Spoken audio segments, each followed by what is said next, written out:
بسم الله الرحمن الرحيم. الحمد لله رب العالمين، والصلاة والسلام على رسوله الأمين محمد وآله وصحبه أجمعين، أما بعد. leo ikiwa ni tarehe 22 mwezi wa Rabiul Awwal mwaka 1447 katika darasa ya risala al-usul al-thalatha للإمام المجدد محمد بن عبد الوهاب رحمه الله تعالى بشرح فضيلة الشيخ العلامة محمد بن صالح العثيمين رحمه الله تعالى. tuendelea kusoma maelezo ya Sheikh Ibn Uthaymeen rahimahullah akizungumzia nguzo ya al-iman bil qadar, na tulifikia kauli yake rahimahullah qala walil iman bil qadari thamaratun jalilatun, na katika muislamu kuiamini qadar kuna matunda mazuri adhimu matukufu. منها الأولى الاعتماد على الله تعالى عند فعل الأسباب بحيث لا يعتمد على السبب نفسه، لأن كل شيء بقدر الله تعالى. kumtegemea Allah subhanahu wa ta'ala pale anapofanya mja sababu, kufanya sababu ya kupata kile anachokitaka, lakini katika kufanya ile sababu moyo wake amtegemea Allah subhanahu wa ta'ala kwa kiasi cha kuwa haitegemei ile sababu yenyewe, kwa sababu kila kitu ni kwa qadar ya Allah subhanahu wa ta'ala. Wangapi katika wale ambao wamefuata asbab lakini hawakupata yale malengo wanayotaka? Kwa mfano biashara, akaambiwa ukifanya jambo moja, mbili, tatu biashara yako itafaulu. Wangapi ambao wamefanya hayo ambayo ni sababu ya kufaulu biashara zao na hawakufaulu, na wengine wakafanya wakafaulu. Na hii ni kwa sababu kila anachokifanya mwanadamu basi ni kwa kadari ya Allah subhanahu wa ta'ala. Akitaka kitakuwa, na asipotaka hata ukafuata zile asbab hakitakuwa. الثانية أن لا يعجب المرء بنفسه عند حصول مراده. faida ya pili,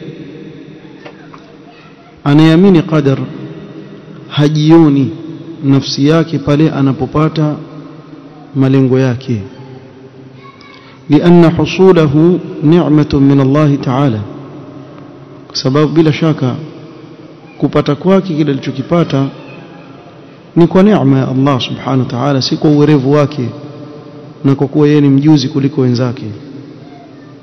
Ni kwa neema ya Allah subhanahu wa ta'ala, bima qaddarahu min asbab alkhair wan najah, kwa kile alichokikadiria Mola wake katika sababu za khairi na kufaulu. Wa i'jabuhu bi nafsihi yunsihi shukra hadhihi an-ni'ma, na mtu kujiona nafsi yake humpelekea yeye akasahau neema aliyopewa na Allah, akasahau kuishukuru.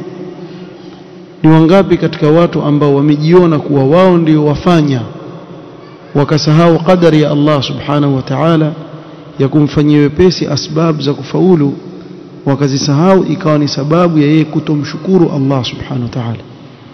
Na hili utaliona kwa watu ambao wamevama katika dunia wakamsahau Mola wao. Mara nyingi utawakuta yale mafanikio yanayowapata wanasibisha kwa nafsi zao, wakasahau kumshukuru Allah subhanahu wa ta'ala, wakajiona kuwa wao kwa uwerevu wao, kwa nguvu zao, kwa ufahamu wa kujua njia za kupata mambo ndio wamepata. Nimeona interview ya yule aliyojenga jumba refu kabisa Dubai. Aulizwa kuhusu namna gani, vipi alipata ile tenda mpaka akawa yeye ndio amejenga nyumba ndefu.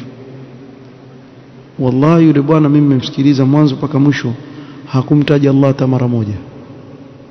Je, leo yeye azungumza, mimi bwana si ati kuwa na tajiri sana lakini wafanya hivi sio wafanya vile wafanya, yani inma utituhu ala ilmin indi, ni ujuzi wangu ndio maana ninastahili kupewa hii fadhila.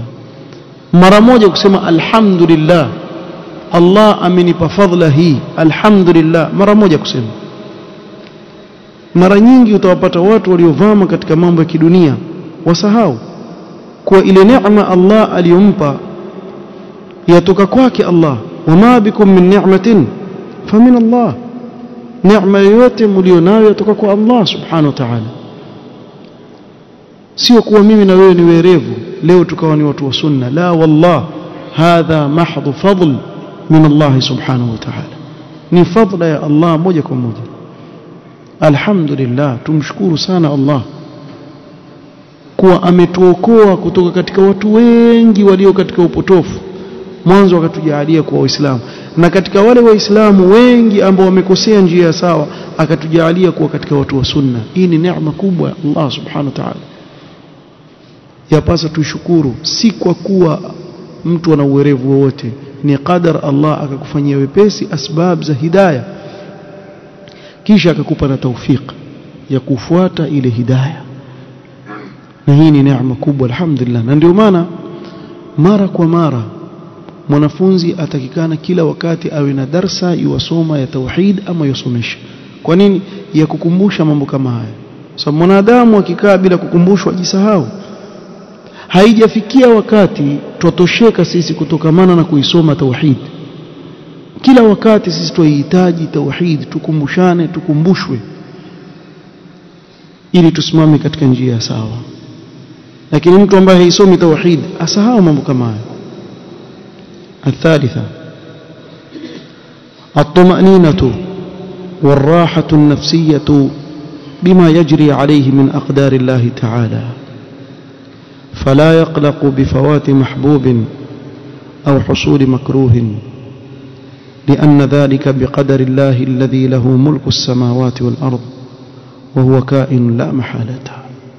maneno mazuri sana, na maneno kama haya yatizameni, au faida kama hii ndio mpelekea Muislamu kuishi na raha kabisa. At-tumanina, katika kuamini qadar kuna utulivu katika moyo. Warahatu nafsiyya, na wapata raha katika nafsi yako. Kwa lipi? Bima yajri alayhi min aqdari Allah ta'ala, yale yanayopita kwake yeye katika qadar za Allah, roho yake baridi kabisa. Fala yaqlaqu bifawati mahbubi, haingiwi na wasiwasi na kupapatika kwa kukikosa kile anachokipenda, au husuli makruhin, au kupatwa na jambo ambalo halipendi katika maisha yake.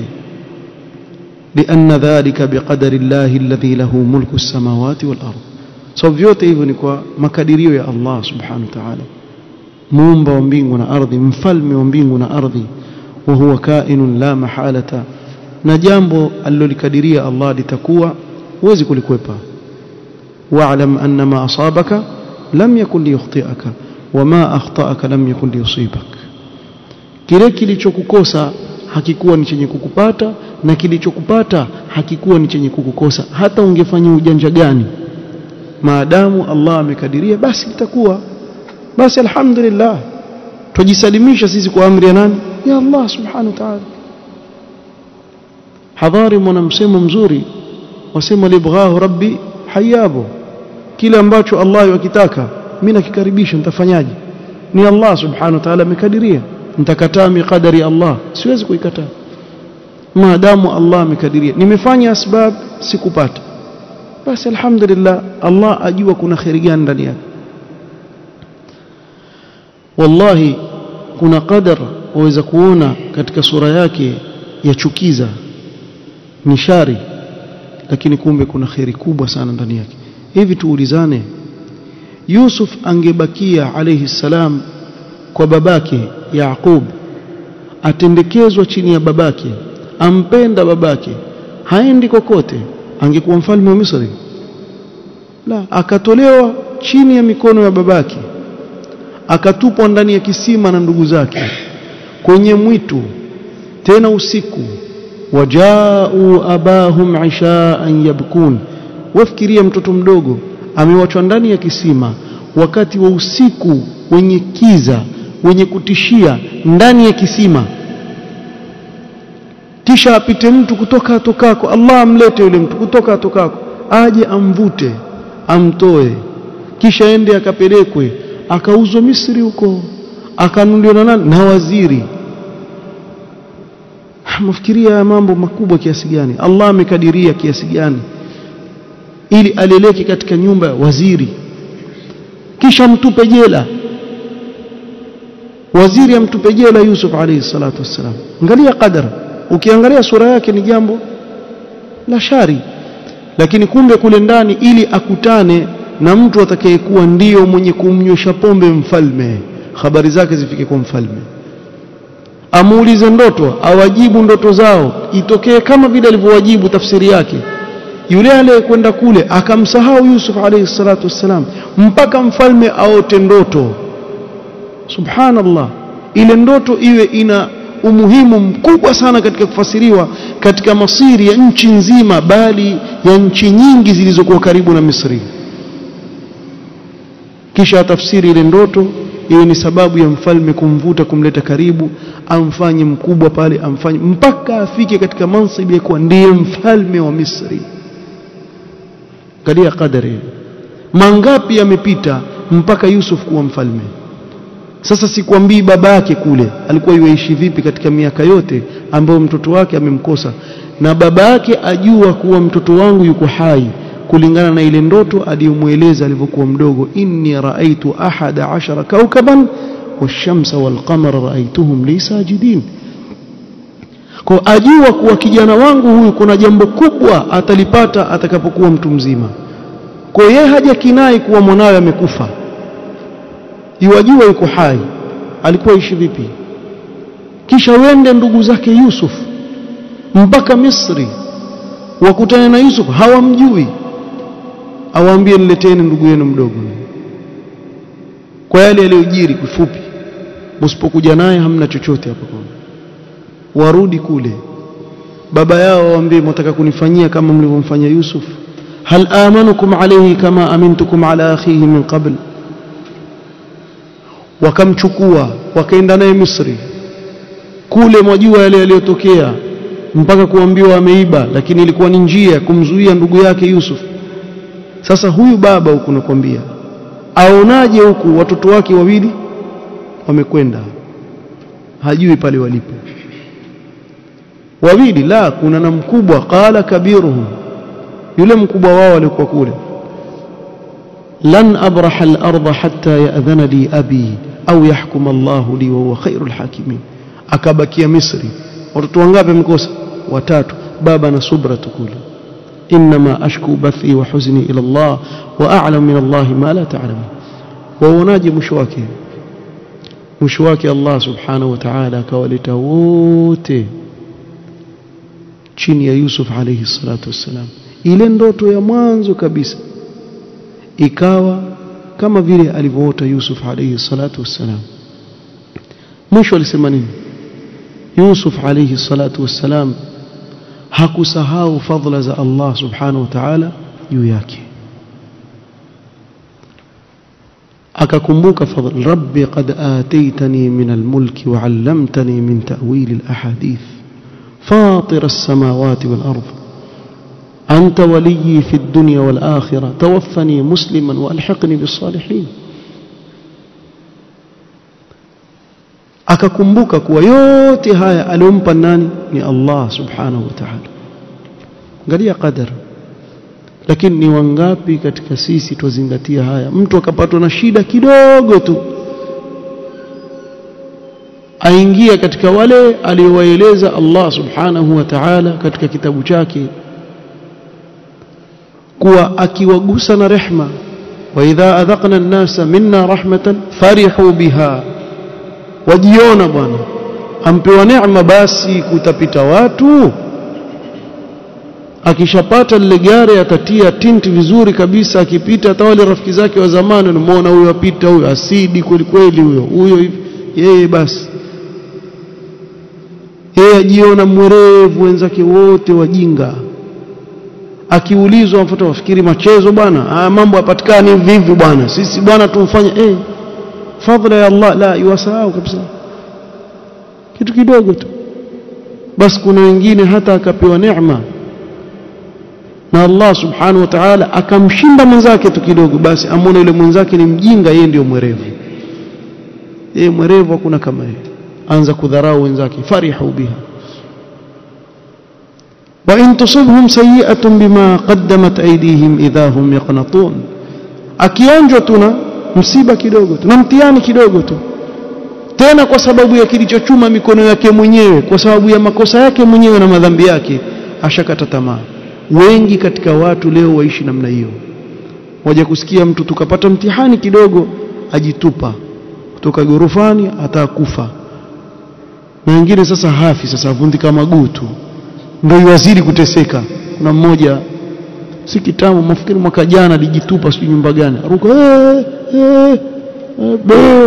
gari likapita chini, akaanguka juu ya gari, sio akavunjika maguu, akapeleka hospitali. Sasa linkaa miguu iko hivi tabu juu ya tabu.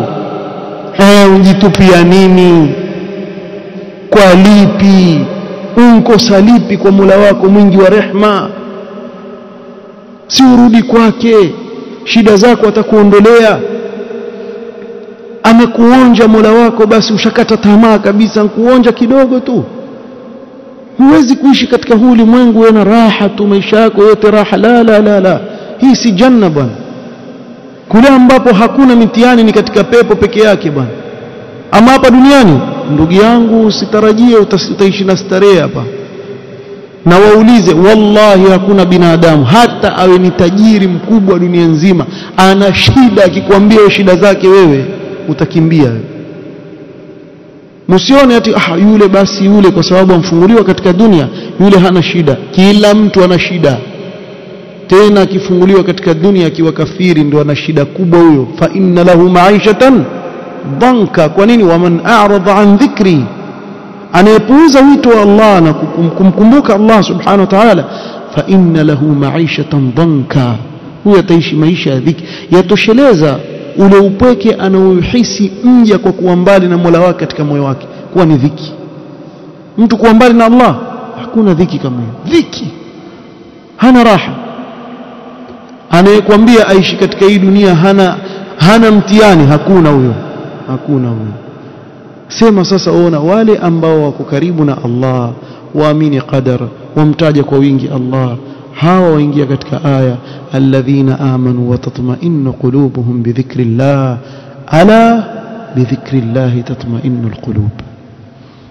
Hapa utulivu kwa kumtaja kwa wingi Allah subhanahu wa ta'ala, raha kabisa. Na mtihani alikuwa nayo, si kwa ati ana mtihani, anao mtihani lakini wala haimtikisi ile mtihani. Na kuna watu hawalali usiku, ile mtihani yao waiona hii hapa mbele yake. Yeye akitaka kulala afikiria mawazo, maisha ya dhiki. Kwa kuamini qadar ni raha, yampa mtu utulivu katika moyo wake. Wa fi dhalika yaqulu Allah ta'ala, Allah subhanahu wa ta'ala akilizungumza hilo katika suratul Hadid, yaqulu Allah subhanahu wa ta'ala, ma asaba min musibatin fil ardi wala fi anfusikum illa fi kitabin min qabli an nabra'aha inna dhalika 'ala Allah yasir. Hautokei msiba katika ardhi wala katika nafsi zenu illa umekwisha andikwa katika kitabu kabla hatujaumba msiba huo. Hakika hayo kwa Allah subhanahu wa ta'ala ni mepesi. Kwa nini? Likay la ta'saw ala ma fatakum wala tafrahu bima ataakum wallahu la yuhibbu kulla mukhtalin fakhur, ili msihuzunike kwa kilichokupoteeni wala msijitape kwa alichokupeni. Na Allah subhanahu wa ta'ala hampendi kila anayejivuna kajifakhirisha mbele za watu, huyu hampendi Allah subhanahu wa ta'ala. ويقول النبي صلى الله عليه وسلم عجبا لأمر المؤمن إن أمره كله خير. لا جاب جنب لك هو مؤمن، جنب لك لوت خيري، وليس ذلك لأحد إلا للمؤمن. نهيلي هنا لو اسبقوا مؤمن بكياكي. إن أصابته سراء شكر فكان خيرا له. akipatwa na kumfurahisha hushukuru ikawa ni khairi kwake, umshukuru Allah. wa in asabathu dharra'u sabara fakana khairan lah, na akipatwa na madhara basi usubiri ikawa ni khairi kwake. الحديث رواه الإمام مسلم. قال رحمه الله تعالى: وقد ضل في القدر طائفتان. na wamepinda na kupotea katika jambo la qadar makundi mawili. إحداهما الجبرية. kundi la kwanza ni aljabriya alladhina qalu inna al'abda mujbarun ala amalihi. hawa wasema kuwa mja amelazimishwa kwa kile kitendo anachokifanya. walaysa lahu fihi iradatun wala qudra. na mja hana matakwa yake, hana irada wala hana uwezo, yani qudra. hili kundi la kwanza. athania alqadariya, kundi linalojulikana kama alqadariya alladhina qalu inna al'abda mustaqillun bi'amalihi fil iradati wal qudra. hawa ni kinyume na aljabriya. alqadariya wao wakanusha qadar, wasema mja mwenyewe kwa uwezo wake na kwa kutaka kwake afanya lile jambo. Allah subhanahu wa ta'ala hajalikadiria. walaysa limashi'ati Allah ta'ala wa qudratihi fihi athar, wala matakwa yake Allah subhanahu wa ta'ala wala uwezo wake hauna athari yoyote katika kile anachokitaka atafanya yule mwanadamu. Allah subhanahu wa ta'ala hawezi kuzuia wala hana makadirio yote anayokadiria katika lile jambo. والرد على الطائفة الأولى الجبرية بالشرع والواقع. نكورودي كوندي la kwanza ambalo ni kundi la aljabriya. Umeelewa aljabriya? Naam. tutawarudi vipi? kwa dalili za kisheria na dalili za waqi' ilivyo, hali halisi ambayo tuiona kwa macho. amma ash-shar'u fa inna Allah ta'ala athbata lil'abdi iradatan wa mashi'atan wa adhafa al-'amala ilayhi. Allah subhanahu wa ta'ala amemthibitishia mja matakwa na mashia, yani ana jambo alitaka yulifanye na akaegemeza kile kitendo kwake yeye yule mja. qala Allah ta'ala minkum man yuridu, wana irada, minkum man yuridu ad-dunya wa minkum man yuridu al-akhirah. wapo kati yenu nyinyi wanaotaka dunia na wapo kati yenu nyinyi wanaoitaka akhirah. وقال تعالى وقل الحق من ربكم faman shaa falyu'min, bimaana kuamini ni mwenyewe mtu anapotaka, amepewa mashia. waman shaa falyakfur inna a'tadna lidh-dhalimin naran ahata bihim suradiquha. kwa hivyo binadamu amepewa mashia, matakwa yake mwenyewe, anavyotaka atafanya, ingawa haya hayafanyiki mpaka atakapotaka nani? Allah subhanahu wa ta'ala. waqala ta'ala man 'amila salihan falinafsihi wa man asaa fa'alayha. akanasibisha kutenda mema na kutenda maovu kwa nafsi yake mwanadamu mwenyewe. wama rabbuka bidhallamin lil'abid, Allah hamdhulumu mja wake. wa amma alwaqi' fa inna kulla insanin ya'lamu alfarqa bayna af'alihi al-ikhtiyariyya allati yaf'aluha biiradatihi. kila mmoja wetu katika wanadamu ajua tofauti ya kile kitendo anachokifanya kwa khiari yake, akifanya kwa kutaka kwake. kal akli, kama vile kula, si ukitaka kula wala, ukitaka kuacha waacha chakula. washurbi, na kunwa. walbai'i washira, kufanya biashara, kuuza na kununua. wa baina ma yaqa'u alayhi bighairi iradatihi, na pia mwanadamu ajua kile ambacho akifanya lakini si kwa kutaka kwake. kama nini? kalirti'ashi min alhumma, kama kwa mfano mtu homa imempanda atetemeka, kule kutetemeka si kwa khiari yake na mtu yajua, hawezi kuzuia kile. wasuquti min as-sathi, kwa mfano mtu yuanguka kutoka juu ya nyumba, aweza kujizuia huko, huyo yuaje, hapo hapo sianguki tena, wenda baba mpaka uende ukapige na chini amedunda, inkuaje? Hauwezi kujizuia, ni jambo ambalo si khiari yako. fahuwa fil awwal fa'ilun mukhtarun biiradatihi min ghairi jabrin, katika vile vitendo vya mwanzo vya kula na kunwa na kununua na kuuza, vile afanya kwa khiari yake mwenyewe, anataka yeye kufanya atafanya. Katika mfano wa pili ni mambo ambayo ameyafanya bila yeye kutaka, ameanguka, huyo yuaja, atajizuia? Hawezi kujizuia. Kwa ni jambo ambalo hakulifanya kwa khiari yake. Kwa mwanadamu aelewa kuwa hili nimefanya kwa khiari yangu na hili sikulifanya kwa khiari yangu. Nafikiri iko wazi. Na huyu anayetakidi itikadi ya aljabr, kwa mfano mtu akamuibia mali yake, kisha amwambia mbona waniibia, amwambia amisi kutaka kwangu, nimelazimishwa ndo nakuibia, atakubali? Hawezi kukubali. Sasa mbona huku ukubali na huku wasinzia qadar? والرد على الطائفة الثانية القدرية بالشرع والعقل، كذلك كورودي kundi la pili ambalo lakanusha qadar, lakanusha kuwa Allah subhanahu wa ta'ala amekadiria mambo na analotaka ndio linalokuwa. Tuwarudi kwa njia mbili, kwa sheria na kwa akili. Amma ash-shar'u fa inna Allah ta'ala khaliqu kulli shay'in, Allah subhanahu wa ta'ala ndio muumba wa kila kitu. Wa kullu shay'in ka'inun bi mashi'atihi, na kila kitu huwa kwa kutaka kwake. وقد بين الله تعالى في كتابه أن أفعال العباد تقع بمشيئته، na Allah subhanahu wa ta'ala ameweka wazi katika kitabu chake kuwa vitendo vya waja hufanyika na kutokea kwa kutaka kwake yeye Allah subhanahu wa ta'ala. Faqala ta'ala walau shaa Allahu maqtatala alladhina min ba'dihim min ba'di ma ja'atuhum albayinat walakin ikhtalafu faminhum man amana wa minhum man kafar walau shaa Allahu maqtatalu walakin Allah yaf'alu ma yurid. Kwa hivyo kupigana kwao haya makundi mawili ni kwa kutaka nani? Allah. Pamoja na kuwa kile kitendo cha kupigana wakifanya wale kwa matakwa yao wenyewe, lakini Allah angetaka wasingepigana, lakini ni kutaka kwake Allah, amekadiria yeye Allah subhanahu wa ta'ala lile jambo. وقال تعالى ولو شئنا لآتينا كل نفس هداها، Allah angelitaka angempa kila mtu uongofu wake akawa ameongoka. ولكن حق القول مني لأملأن جهنم من الجنة والناس أجمعين.